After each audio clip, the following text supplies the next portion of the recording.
याद रखिए कि आप गरीब इसलिए नहीं हैं कि आपके पास संसाधन नहीं है, आप एकजुट होकर अपने संसाधनों के लिए कभी लड़ नहीं पाए। और याद रखिए कि वो संसाधन के लिए, उन संसाधनों के लिए आपको बार बार इस तरह के मौकों पर लोगों को भी सुनना, अपनी बातें भी रखनी है और बार बार आपको चोट करनी है। भारत के 1% लोगों के पास 40% धन है। 2024 में 22% था। 10% लोगों के पास 58% धन है। क्या होना चाहिए? ये किसी भी लोकतंत्र में इस तरह की गैर बराबरी होनी चाहिए। जो सत्ता होती है वो लोगों को झूठ की आदती बना देती है और सत्ता अपनी सारी शक्ति इसी झूठ से पाती है। और उसका काउंटर बस एक ही चीज है और वह है सच कहना। कमजोर से कमजोर आदमी जब सच बोलने लगता है तो झूठी सत्ता बेमानी हो जाती है और कमजोर हो जाती है और वो उसका अंत होना शुरू हो जाता है।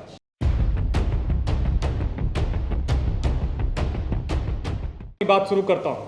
अभी का चेकोस्लोवाकिया, जो अभी एक देश है चेकोस्लोवाकिया, वो जब सेकेंड वर्ल्ड वॉर का अंत हुआ तो वो रूस के कब्जे में था। कोल्ड वॉर चल रहा था।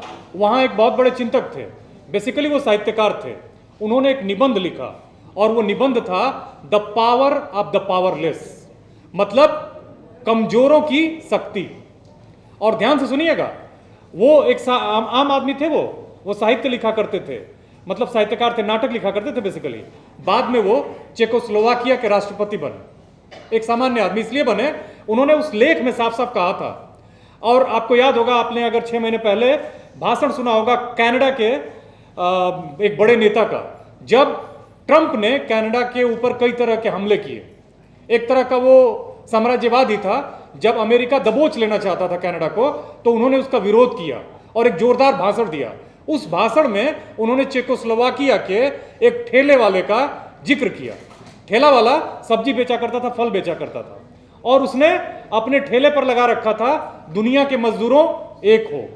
याद रखिए, सेकेंड वर्ल्ड वॉर के बाद रूस के कब्जे में था चेकोस्लोवाकिया, पोलैंड और ये सारे देश।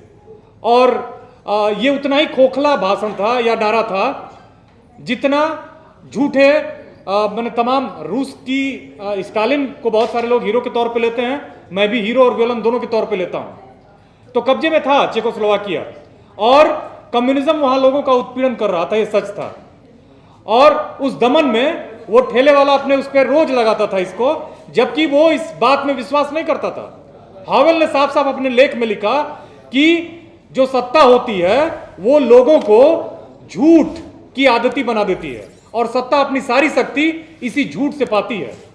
और उसका काउंटर बस एक ही चीज है और वह है सच कहना। कमजोर से कमजोर आदमी जब सच बोलने लगता है तो झूठी सत्ता बेमानी हो जाती है और कमजोर हो जाती है और वो उसका अंत होना शुरू हो जाता है। तो वाक्लाव हावेल बाद में चेकोस्लोवाकिया के राष्ट्रपति बने। अभी भारत की जो स्थिति है मैं आपको साफ साफ बता देता हूं। इसको याद रखिएगा कि भारत में 2014 में 1% लोगों के पास 22% धन था और वो धन बढ़ के 40% हो गया। और इसको जाके आप दूसरों को कहिएगा, 22% धन 40% हो गया। इस देश के 10% लोगों के पास 58% धन है। 10% लोगों के पास 58% है। नीचे के 50% लोगों के पास केवल 15% है।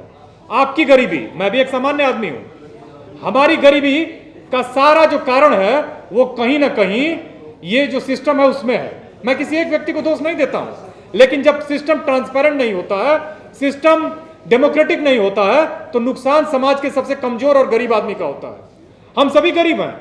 2014 में जो भारत की आर्थिक स्थिति थी, अभी 2026 में बहुत ही बुरी हालत में है। और इसका मैं एक छोटा सा एग्जाम्पल, मैं बिना आंकड़ों की बात नहीं करता हूं, एक छोटा सा एग्जाम्पल जो वर्ल्ड इनइक्वालिटी लैब है, पेरिस में है, वो नागपुर में नहीं है, पेरिस में है। और वो साफ साफ 4-5 लोगों के रिसर्च पेपर हैं, सोमांची हैं, पिकेटी हैं, नवनीत कुमार हैं और एक और लुकास चांसल हैं। 4 लोगों की रिपोर्ट है और उसमें वो साफ साफ कहते हैं कि 2014 से लेके 2014 में ओबीसी का जो भारत का धन है उसमें 20% हिस्सेदारी थी, घट के 9% हो गई है।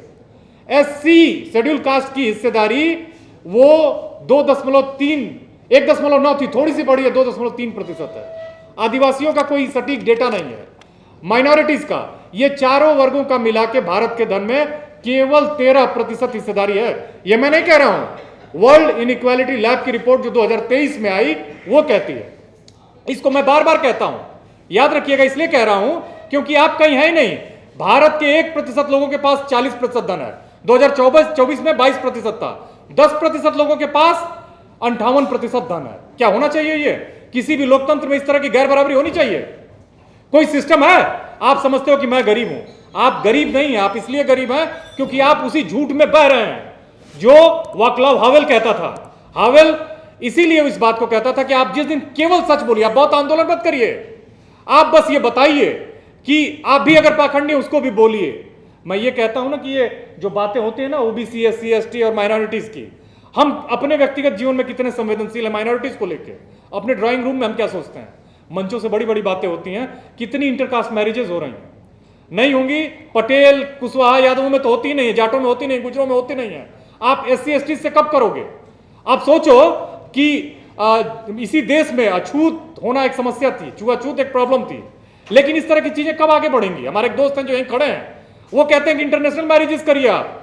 वो कहते हैं कि भारत में एक आदमी को दिल्ली में जैसे शहर में घर खरीदने के लिए 30 साल लग जाते हैं। अमेरिका में आप अपनी 3 साल की कमाई से घर खरीद सकते हैं। घर नहीं है, आप रोड पर बाइक से चलते हुए जैसे एक छोटे से जीव की तरह मर जाते हैं। यही आपकी हैसियत है। अपनी हैसियत बढ़ाइए साथों, और वो हैसियत ऐसे बढ़ेगी जब आप मिलकर लड़ेंगे। इंसान की तरह सोचिए, इंसान की तरह सोचिए। मैं आपको बताता चलूं कि इस देश का सबसे गंभीर संकट जो है वो महंगाई है, बेरोजगारी है। आपने यूनिवर्सिटीज को क्या किया? बगल में अशोका यूनिवर्सिटी खोल दी है। 24 लाख रुपए में ग्रेजुएशन हो रहा है, डीयू में 24,000 में हो रहा है। 24,000 में क्यों होना चाहिए? वो 4,000 होना चाहिए। और याद रखिएगा कि 90,000, 96,000 स्कूल्स बंद कर दिए गए। यूपी में अकेले 30,000, 27,000 बंद कर दिए गए। स्कूल खुलने चाहिए। हमारी आबादी है 150 करोड़ और हम जो हैं केवल 1200 यूनिवर्सिटीज हैं, 800 700 सरकारी हैं, 500 प्राइवेट हैं। आप पढ़ा लोगे अपने बच्चे को अशोका यूनिवर्सिटी में? नहीं पढ़ा सकते हो। आप ध्यान रखिए इस बात को कि ये सब आपकी चिकित्सा, आप चले जाओगे अपोलो में, क्यों है ये हॉस्पिटल्स? होने क्यों चाहिए ऐसे हॉस्पिटल्स? आम आदमी पार्टी, भले मैं उसकी आइडियोलॉजी को नहीं मानता हूं, कम से कम उसने कुछ उसकी बहुत पॉलिटिक्स को मैं सब्सक्राइब नहीं करता हूं, लेकिन उसने कुछ स्ट्रक्चरल सुधार किए थे। आपने क्या किया? आप चुनावों को ट्रांसपेरेंट नहीं रहने दिया। आपने उनको लूट लिया। बंगाल का चुनाव आपकी आंखों के सामने, उसका उदाहरण देखिए। इनके ट्रांसप्लांटेड लोग पॉलिटिक्स में आ रहे हैं, एक एक जीत के आ रहे हैं, आपको कंफ्यूज कर रहे हैं। देखिए सीधा सा मसला है आपकी हिस्सेदारी का। आप देखिए ना कि स्कूलों में करिकुलम को कैसे चेंज किया जा रहा है। हमारे बच्चे, भारत दुनिया का सबसे युवाओं वाला देश है, हमारे बच्चे कांवड़ ढो रहे हैं 20 साल की उम्र में। ठीक है, धर्म जरूरी है, धर्म का मैं विरोध नहीं करता हूं, लेकिन उनके पास अपॉर्चुनिटीज हैं। जर्मनी में लोग बूढ़े हो रहे हैं, आप जर्मन सीखिए। आप जाइए जर्मनी, आपको नर्स की तमाम नौकरियां पड़ी हुई हैं वहां, तमाम इंफ्रास्ट्रक्चरल स्ट्रक्चरल नौकरियां हैं। लेकिन क्या किया जा रहा है? जर्मन स्कूलों में से हटा दिया गया। 6वीं 7वीं 8वीं 9वीं 10वीं में जर्मन पढ़ाया जाता था, उसकी जगह पे संस्कृत लाया गया। क्यों? संस्कृत एक तो डेड लैंग्वेज है, उसको एक जाति विशेष पढ़ती है, उसके लोगों को नौकरी मिलेगी और आपके बच्चे बेरोजगार होंगे। बेरोजगार होंगे तभी तो अंधभक्त होंगे। अगर पढ़ गए तो सवाल पूछेंगे, अंधभक्त होंगे तो आपके पीछे चलेंगे, कहेंगे, नारा लगाएंगे। आप देखिए ये जो इंटरकास्ट जो ईर्ष्या है, इंटरकास्ट जो राइवलरी, उसको खत्म करिए। खत्म कैसे होगी? शादियों से खत्म होगी। मैं ये नहीं कहता हूं कि सीधे हिंदू मुसलमान शादियां करिए। आप एससी ओबीसी कर सकते हैं, वो भी मत करिए। ओबीसी के बीच में करिए, एससी के बीच में करिए, क्योंकि यही वो फॉल्ट लाइन है, यही वो समस्या है जिनका ये फायदा उठाकर आपको बांट रहे हैं। आप जाते हैं तो जाटों में बदल जाते हैं, मैं यादव में बदल जाता हूं, कोई बिंद में बदल जाता है, कोई राजभर में बदल जाता है, और सभी 12 साल से दुर्दशा झेल रहे हैं। एक झूठ की सरकार है, झूठ का गुब्बारा युवाओं ने फोड़ दिया है। लेकिन यह आपकी जिम्मेदारी है कि सच को हर एक आदमी तक पहुंचाइए। याद रखिए, आपको लगता होगा कि सच बड़ा कमजोर है। गांधी ने उसी सच के एक्सपेरिमेंट, उनकी ऑटोबायोग्राफी की टाइटल है my experiments with the truth, उसी सच का उन्होंने एक्सपेरिमेंट किया और एक महात्मा बन गए। मैं ये नहीं कहता हूं कि आप महात्मा बनिए, मैं ये कह रहा हूं कि आप इसको तो कहिए कि जर्मन पढ़ने से बच्चे का फ्यूचर बनेगा या संस्कृत पढ़ने से बनेगा। संस्कृत डेड लैंग्वेज है, क्यों पढ़े कोई? भारत में 1600 लैंग्वेजेस बोली जाती थी, बहुत सारी डेड हो गई हैं, बहुत सारी डेड हो गई। मैं नहीं कहता हूं संस्कृत को आप बचाइए, लेकिन जिनसे रोजगार बने बच्चों का उस तरह का करिकुलम बनाइए। स्कूलों का हाल देखिए, बेरोजगारी देखिए, स्कूल और कॉलेजेस। आपने डीयू में, मालूम है, ओबीसी के लोग बैठे होंगे यहाँ पे, एससी के भी लोग हैं। मैं आपको बताता चलूं कि पूरी दुनिया में भी यही हाल है। पूरी दुनिया में जो 65% दुनिया का धन है वो 60,000 लोगों के पास है। और सोचिए एक भारत का भी उसमें बिलियनर है, वो है, आप जानते हैं, राष्ट्रीय व्यापारी बन चुका है, हर चीज उसी को मिलता है, साइलो उसी का है, पोर्ट उसी का है, एयरपोर्ट उसी का है, रेलवेज उसी की है, जो हर कुछ पैसा कमा सकता है वो उसका है। ऐसे में छोटे छोटे उद्योगपतियों का क्या होगा? इकोनॉमिक्स में हम पढ़ते हैं कि आपकी जो छोटे छोटे उद्योग हैं वो किसी भी देश की अर्थव्यवस्था को मजबूत करते हैं। तो ऐसी स्थिति में वो कमजोर हो रहे हैं। सारा आपने ग्लोबल मार्केट खोल दिया है, इकोनॉमी की तो तास नस हो गई है। हम अमेरिका से बहुत सारी चीजें जो कंज्यूम करते हैं मंगाएंगे, जबकि अमेरिका से बड़ा व्यापार था हमारा, और हमने देखा कि ट्रंप ने कैसे टैरिफ लगाया, टैरिफ किन शर्तों पर उनको टैरिफ्स को मैनिपुलेट किया गया ये भी हमने देखा। तो भारत इकोनॉमी के मामले में बहुत ही कमजोर हो चुका है। 2014 में जिस स्थिति में था उसमें लौटने में 2500 साल लगेंगे। ये बहुत बड़ी बुरी खबर है आपके लिए, मेरे लिए, लेकिन इसको ध्यान से रखिए याद कि अगर भारत को बेहतर बनाना है तो SC ST OBC के लोगों को सामने से आके लीड करना होगा, और हर तरह से OBC के लोगों को हॉस्टल नहीं है। भारत में 47 सेंट्रल यूनिवर्सिटीज है, JNU को छोड़ के एक भी यूनिवर्सिटी में OBC के बच्चे को हॉस्टल नहीं। सभी मुझे फोन करते हैं, कभी सूरज मंडल जी को फोन करते हैं, रतनलाल जी को फोन करते हैं कि यहाँ दिल्ली यूनिवर्सिटी के बगल में उनको पेइंग गेस्ट का घर दिला दीजिए। घर भी उस एरिया में आप सर्वे कर लीजिए, 99% किन जातियों के लोगों का है। कौन पैसा कमा रहा है? क्या एक बच्चा 30,000 रुपया खर्च करके पढ़ना चाहिए इस गरीब देश में? पढ़ पाएगा वो? कितने लोगों को नौकरियां मिल रही हैं? क्या वो करिकुलम है? आपने देखिए NEP ला के बहुत सारी चीजों को कमजोर कर दिया गया है। आप देखिए कि विश्वविद्यालयों में एक विचारधारा से रंगे लोगों को डाला जा रहा है, और वो विचारधारा क्या है? हिंदुत्व की, हिंदू सुपीरियरिटी की। मैं कहता हूं कि मैं यादव हूं और मैं यादव सुपीरियरिटी की बात करूं, ये अपने आप में बहुत गलत है। ये गलत है, और कोई भी जाति ना तो श्रेष्ठ है ना कोई धर्म श्रेष्ठ है। यही नानक कह गए, यही रैदास कह गए, यही कबीर कह गए। कबीर ने कहा कि तू जो ब्राह्मण ब्राह्मणी का जाया, आन बाट काहे नहीं आया। नानक ने कहा सरबत द भला, सबका भला, सरबत द भला। रैदास ने कहा कि जाति जाति में जात है, जो केलन के पात रैदास मानुष ना जुड़ सके, जब तक जात न जात। यही नहीं, पूरी दुनिया के चिंतकों ने, चाहे वो अब्राहम लिंकन थे, चाहे वो मार्टिन लूथर किंग थे, सभी ने तो यही कहा। सिविल राइट्स का मूवमेंट किया मार्टिन लूथर किंग जूनियर ने, और पूरे अमेरिका के ब्लैक्स को, जिनको खरीदा और बेचा जाता था, जैसे हम गाय और भैंस बेचते हैं ना, वैसे खरीदा और बेचा जाता था। उन्हीं ब्लैक्स में से ऐसे ऐसे लोग निकले। ऐसे डेंजल वॉशिंगटन की फिल्में देखिए आप, ठीक, थरगुड मार्शल जज थे, पहले अश्वेत जज थे। आप ऐसे ऐसे लोगों, रोजा पार्क्स की का संघर्ष पढ़िए आप। ऐसे ऐसे लोग हुए जिन्होंने पूरी दुनिया में मानवता की स्थापना की। वो वही काले लोग थे जिनको काले कहा जाता था। वही लोग एक बड़े बड़े वैज्ञानिक बने। उन्होंने अमेरिका के लिए सबसे ज्यादा खेलों में मेडल जीता है, अमेरिका को महान बनाया। भारत महान तब बनेगा जब SC ST माइनॉरिटी और OBC के लोगों को जो सम्मान डिजर्व करते हैं वो मिलेगा। और याद रखिए कि आप गरीब इसलिए नहीं हैं कि आपके पास संसाधन नहीं है, आप एकजुट होकर अपने संसाधनों के लिए कभी लड़ नहीं पाए। और याद रखिए कि वो संसाधन के लिए, उन संसाधनों के लिए आपको बार बार इस तरह के मौकों पर लोगों को भी सुनना, अपनी बातें भी रखनी है, और बार बार आपको चोट करनी है। तथागत बुद्ध ने भी यही कहा था, अप दीपो भवा, और उन्होंने भी यही कहा कि अपने संघर्ष से, मतलब उन्होंने ये कहा, करुणा, मैत्री और दया की बात की थी उन्होंने। करुणा है इन लोगों में जिनके पास तमाम रिसोर्सेज हैं, 10% लोगों के पास। वो कहते हैं कि हम श्रेष्ठ हैं। कोई भी श्रेष्ठ हो सकता है, हम भी उसी हाड़ मांस के बने हुए लोग हैं।